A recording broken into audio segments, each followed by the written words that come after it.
Deep Dive without Mona and Sam. Hi everyone, I'm Len Mihalovich, founder of a small indie comic company called Lenovations Press. Mona and Sam have the week off, so I'm filling in. On this show, we're going to take a look at this really interesting project called Megaton Man Multimensions. Multimensions, for those of you who are not familiar, is multiple worlds, multiple dimensions. The Megaton Man universe is throwing their hat into the ring for this and giving us their spin on the multiverse concept. This is an anthology from the mind of legendary creator Don Simpson. This is not an official look at it, but I wanted to give you guys the backstory of how my group, Lenovations Press, got involved with it. If you like behind-the-scenes stories and bonus features and that kind of stuff, I think you'll really enjoy this. With Megaton Man, we can expect nothing less than a mega-sized collaboration. This project features work from over 60 different creators, and somehow I ended up being one of them. This book is huge. Remember the old treasury size formats? From the holiday team-ups from Marvel and the Golden Age reprints from DC? It's a size similar to that, but this one's 230 pages long. Try folding that and putting it in your back pocket. It's a beast. Honestly, trying to read it on your phone would be like watching a movie through a keyhole. Do yourself a favor and experience it in print. The way this crossover works, it's kind of like a free-form anthology. The indie creators can do their take on Don Simpson's characters, or bring their own characters into the world of Don Simpson's Megaton Man. This could be in the form of a short story, a gag piece, or even a single-page setup. For those of you who aren't familiar with Don Simpson's work, he created Megaton Man back in 1984 through Kitchen Sink Press. It's a satirical superhero comic book with a character named Trent Flug, whose alter ego is Megaton Man. Megaton Man wears a blue suit with a giant M on his chest. It's a parody for all those overblown Silver Age heroes that were big and overly muscular. Don is a really great artist with an amazing career. He's worked for Marvel, DC, Image, Fantagraphics, you name it, he's probably worked for them. He's been a champion of indie comics, though, all along. When I first got into this indie comic space, he was one of the creators that I studied and grew to admire.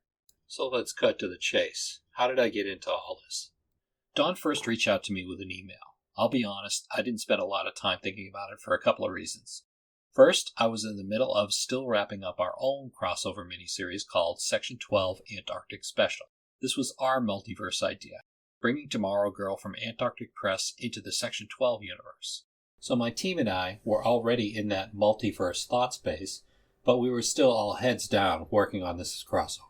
It wouldn't be a true indie comics deep dive without a little bit of shameless self-promotion.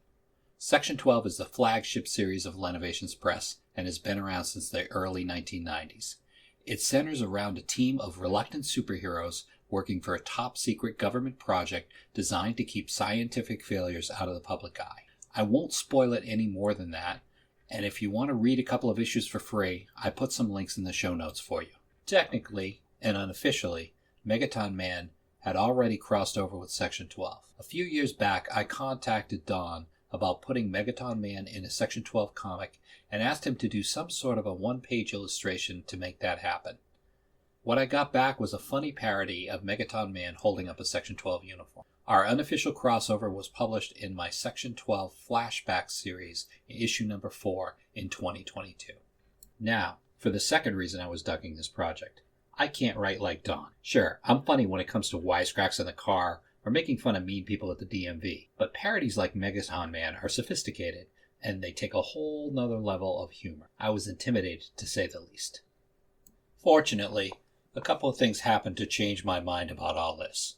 First, we wrapped up the Antarctic miniseries in early October. My artist friend Phil Miller and I would normally go dormant for the rest of the year in terms of comic production when this kind of thing happens. Everybody needs a break. But then, instead of taking a break, I got an idea. How I could do this and actually make it funny. I had been fairly aggressive in the past year, attending small comic conventions. Just ask my wife. I did a lot of them. These are great to meet fans, both old and new, keeps the energy going, and there's also a lot of strange things to observe at these conventions. Funny stories, interesting characters. This is a space I felt comfortable in.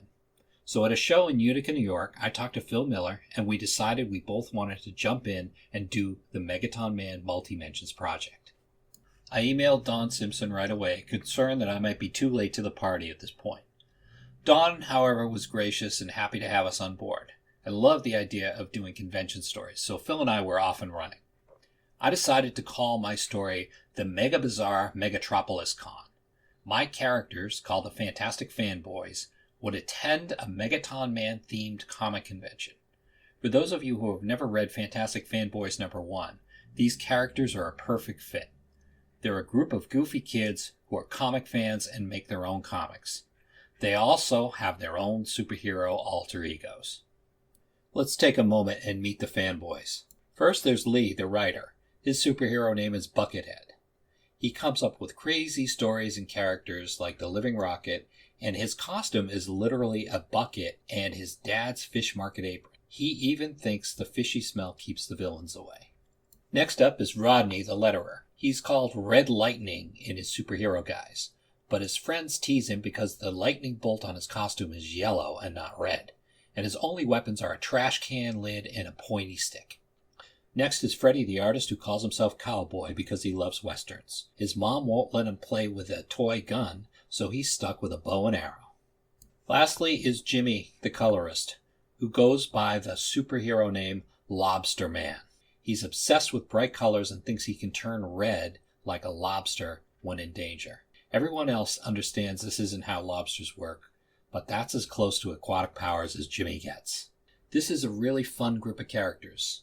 And in addition to that, they have another character that they created called the Living Rocket. He's an all-American football star named Adam Venture, who has a giant bottle rocket from Professor Helmut von Zoot strapped to his back. This allows Adam to fly really fast with almost no control. We originally intended this book as a one-shot, but it did so well and everyone kept asking for more, we decided to keep it going. Issue 2, The Living Rocket, is going up against Bigfoot. I won't spoil it any more than that. We're having a lot of fun making this one, and I know our readers will love it.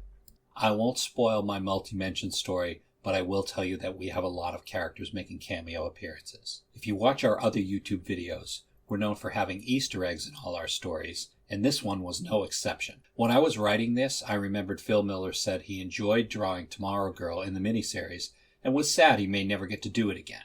So I decided to give my good friend Phil Miller a pleasant surprise and include Tomorrow Girl in our story. Since Miss Fire and Tomorrow Girl are besties now, it made sense. So I texted Ben Dunn from Antarctic Press and he gave us permission to have her attend the show.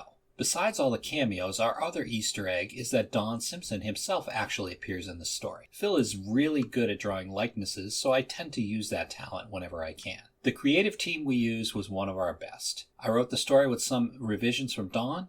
Phil Miller did the pencils and inks. I love Phil's classic superhero style, and it really worked here. Bruna Costa did the coloring and did an amazing job. The colors are vibrant and make the story jump off the page at you. Ted Sikora, a friend of Don's, was kind enough to jump in and do the lettering for us. He really did a great job. This book overall is a massive undertaking. Let's just talk about a few of the creators involved. Of course, there's Ben Dunn, founder of Antarctic Press. He created Tomorrow Girl, and he has his own Tomorrow Girl story in there too, not just my cameo. Next is Bill Morrison, who's known for his work on Simpsons comics. Then there's Trish Ellis, who's working on her upcoming series Bomber Babe. Trish has told me a little bit about this story and it sounds awesome. Definitely one to look out for in the future. We also have Matt Feasel, who does Amazing Cynical Man, and Stephen Bissett, who's known for his work on Swamp Thing, and even Captain Action Enterprises. This is just scratching the surface here. There's a lot of talent in this book across the 70 or so segments of short stories, pinups, and other crazy things. The only way to get your hands on this book is through a crowdfunding campaign on Kickstarter. It has a planned launch of April 17th, so mark your calendars. It's presented by Cosmic Lion Productions, and I'll get the URL from them and put it in the show notes for you. You've got to become a backer to get a copy. There's going to be various tiers and rewards, so check it out. This is a great way to support indie comics.